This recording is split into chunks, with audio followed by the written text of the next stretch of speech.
Hi, today I've been photographing Twite.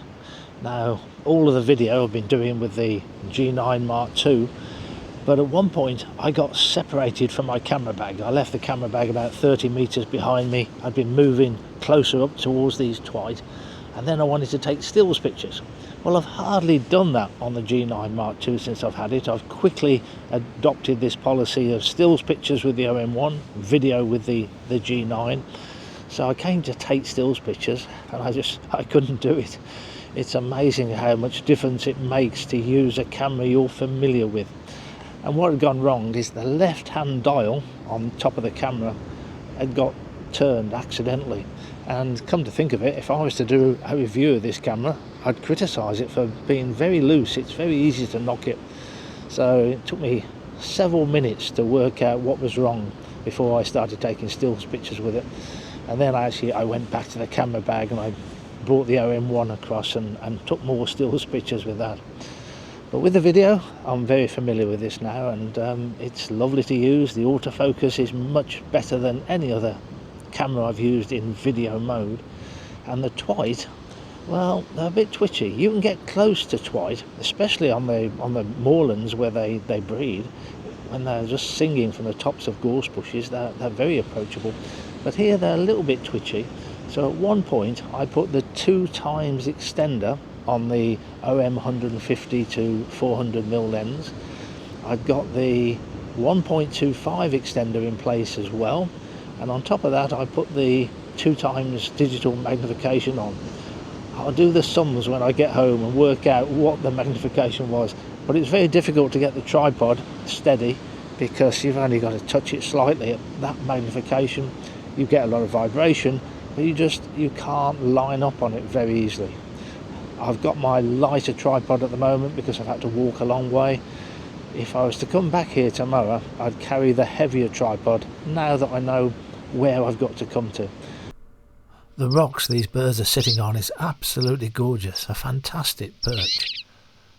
But this is where they're really a bit too distant for me.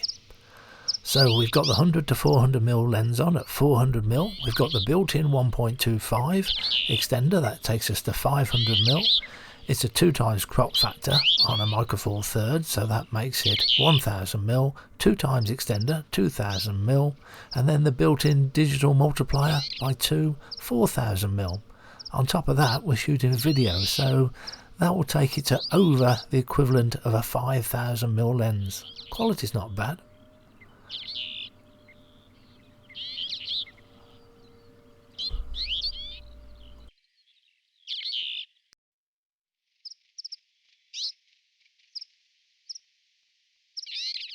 This is the much lighter 503 Manfrotto head, and for this sort of magnification it doesn't work. Even if I pull on my bungee, which I've got fitted to the pan handle so I don't get so much vibration, you still get vibration at such a huge magnification. Without any EXIF data to tell me what lens was used here, I don't really know, but it's clearly much better quality, so this is a shorter focal length. Now, when the bird was singing, I did think about putting the rifle mic on top of the camera. That would save me having to dub the sound on afterwards, which is what I've had to do. But the rifle mic just wouldn't have worked. There's so much noise behind that bird of the waves breaking onto the rocks, and it's windy too. You would never have picked up the bird's song with that rifle mic. In fact, I don't really know the bird's singing, other than the fact its bill is moving. I can't hear it from here. Now, for no particular reason, all the stills pictures are taken with the OM-1 and the 150 to 400mm lens, and all with the built-in 1.25 extender and the 1.4 extender. But for this group shot, I took all the extenders off, zoomed back to about 240mm, and then shot at f/18, just to give me extra depth of field to try and get all the birds in the group in focus. And now I've moved up to sea houses further up the coast in Northumberland. This is my favourite place to photograph the Eider duck, and we're in the 3rd week of February, so I was hoping they would be displaying, and it's a wonderful display. And there's maybe 20 birds in front of me, and just once the one male did a very short display. Otherwise, that's been it.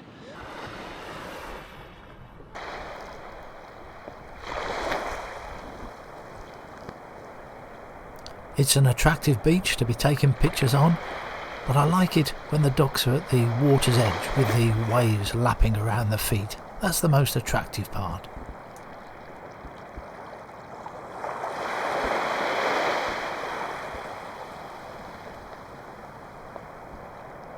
Because I haven't had to walk so far, I've carried the heavier tripod with me with the Miller compass head on it. It makes a huge difference. Whenever you see reviews on tripod heads or video heads on YouTube, they always talk about how smooth they are. They're all smooth, they can all pan smoothly, even the cheap ones can. That's not the important thing. The important thing is lack of vibration, and I guess you only get that with a heavier unit, heavier head and heavier tripod, but also that lack of creep. Creep is when you pan or tilt. When I let go, it remains exactly where I've let it go. You don't get that with the Manfrotto. It's only creeping a fraction, tiny little fraction, but with the magnification of a big telephoto lens on, that becomes huge. With this, there's just no creep, so I can line it up and let go.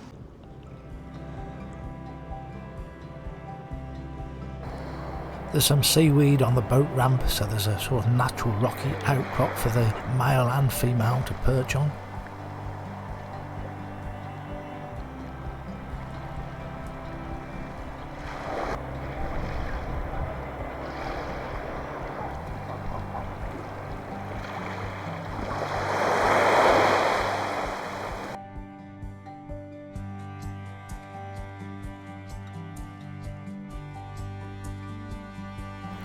This is a very sad sight to see.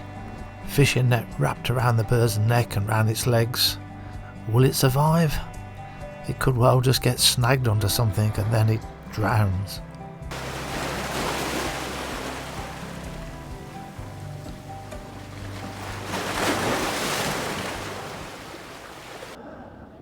Back at Sea Houses for a second day. It's a much sunnier day, so there's nicer colours in the water.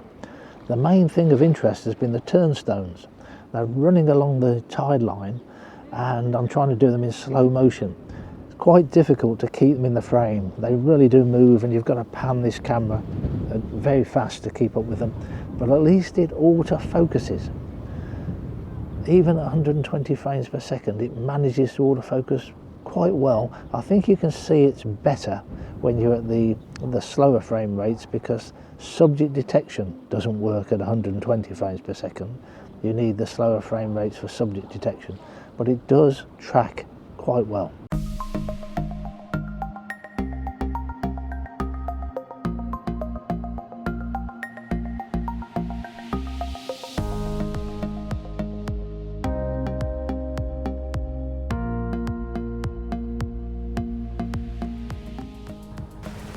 Moving further north along the coast, just north of Bamborough Castle and between Stag Rocks, there's this lovely flat bit of rocks, and one of my favourite waders is often present here, and it's very photographable on the flatter rocks. If they get onto the more rugged rocks, they become a difficult species, just because it's so slippy and awkward on the rocks. Difficult to see what it's feeding on here. Probes about in the sand. There's obviously something of interest in this one spot, but you can never actually see what it feeds on. But this is the purple sandpiper.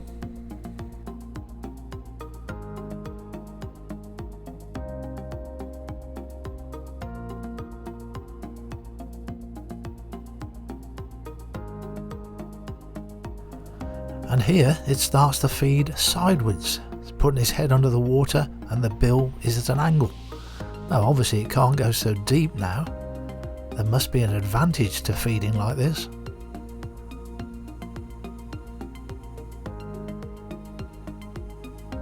And it seems to know there's something there. It's as if it's pushing it along.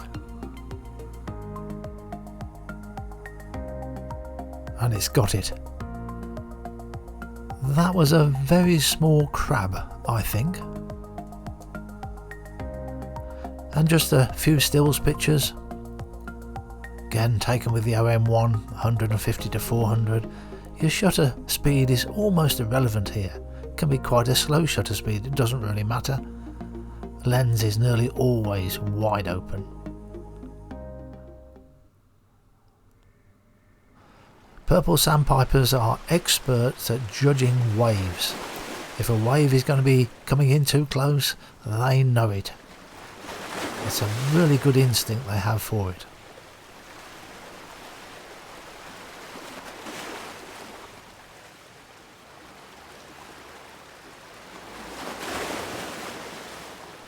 And the best eating seems to be right on that tidal edge. The waves are bringing in new food or exposing food that's already there.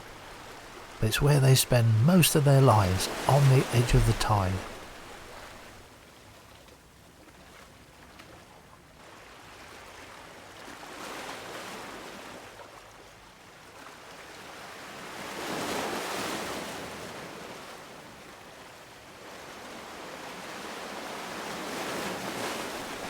Thanks for watching.